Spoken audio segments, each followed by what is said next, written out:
Hello friend, thanks for joining me for another video blog. I want to speak about resilience today. It's something that I've been thinking about it and something that has been coming up in my interviews, in my podcast, Rebranding God. The question I ask almost all my guests is, what happened to resilience in our culture? It's my observation, my perception that our culture has become, in a way, fragile.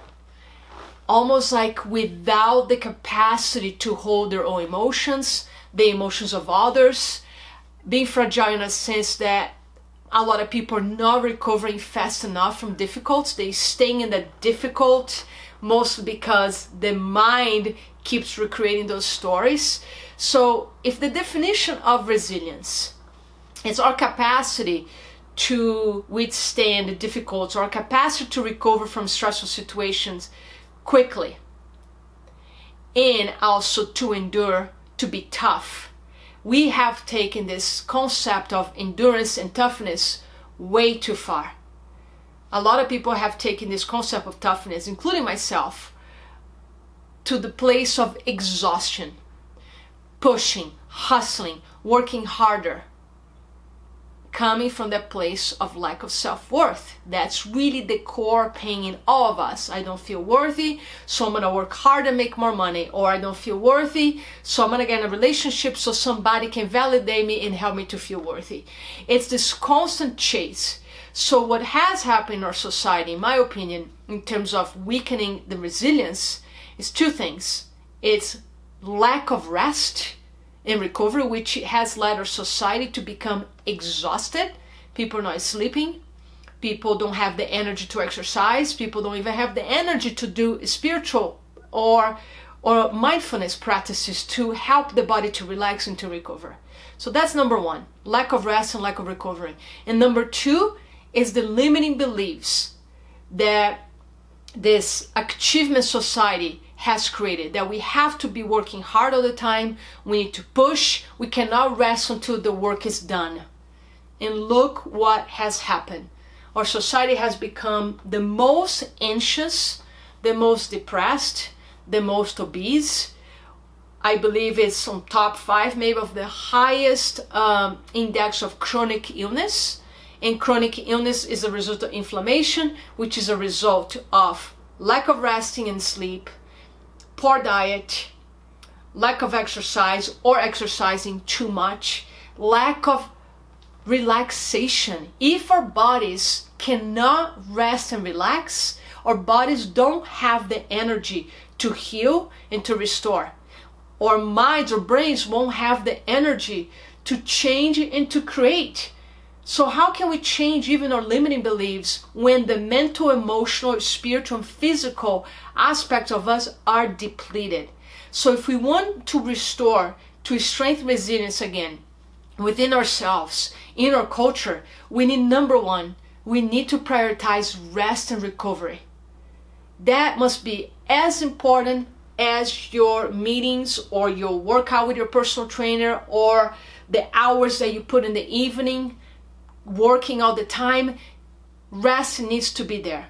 Number two, and this is about helping us with emotional resilience, which is going to help with physical and mental resilience as well. We need to sit and feel the emotions. This concept of toughness has gone so far that most people are living, I used to be one of them, from the neck up. We have become so over intellectual, living in our heads all the time. And it's something that honestly I need to work on myself every single day, because I have a very strong intellectual scientific mind, and I can go easily back to that place of working all the time because there's an aspect of me that doesn't feel that I'm worthy or I am enough. I'm still healing that wound, which is a wound that most people are healing. It's feeling this void that says I'm not enough, which is a tremendous illusion. It's the biggest limiting belief in our society. So feel your emotions. Why are you working so hard? Why are you so busy? Why are you so addicted to work and activity? A lot of times that addiction comes from us not wanting to feel our feelings. So number one, rest and recover. Have a plan. Number two, feel your emotions and learn what your body is trying to tell you. Emotions are data, not so much your stories, but the emotions underneath the stories. And to get to those emotions underneath the stories, we need to actually sit in quiet, even for 5 minutes, and connect with the body. That's where emotions are. This is a story maker, and most of the stories here are not even true. So we need to go to the body and feel what's there, the sadness, the anger, the anxiety, the grief, the guilt, whatever is there. Start feeling your emotions. And number 3, ask for help. This lack of resilience is coming also from this limiting belief that we have to be independent and not need anybody. That's another big illusion. We need each other. We heal ourselves in connection, in community, in collaboration.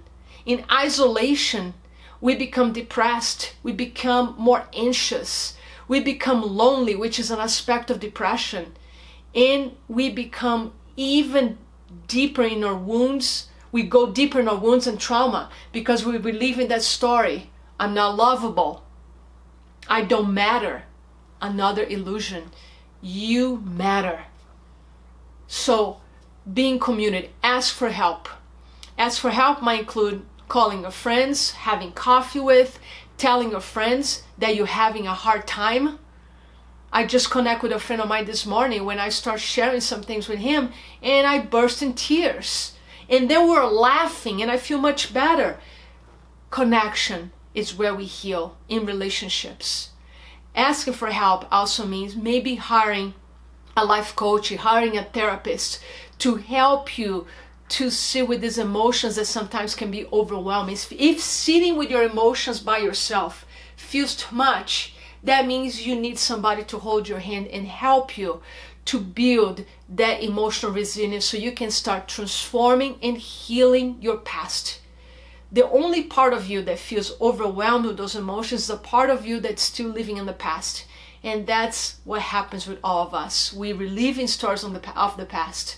So hire somebody that can help you to let go of these emotions, to transform and to reframe your limiting beliefs, because you are beautiful, you are enough, and you're worthy.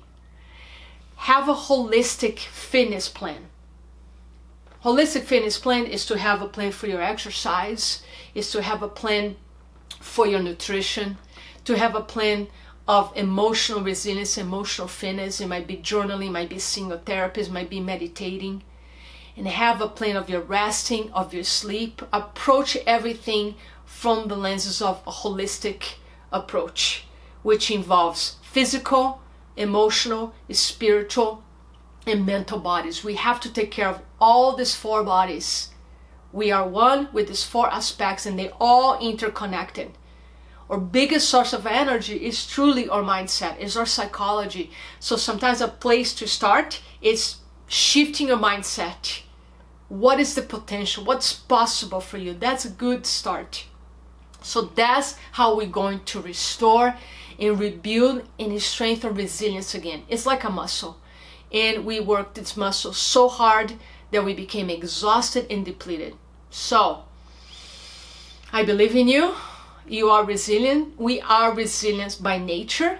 And when we reconnect with our nature, which is our heart, our essence, love is resilience. And if this video serves you, please share in your social media channels, share with your friends. And if you're curious about my work, you want to learn more about resilience, learn about letting go limiting beliefs, transforming wounds into wisdom, book a call. Click the link below this video. Book a free 30-minute call with me to see if I can support you in any way. Thank you so much. Many blessings.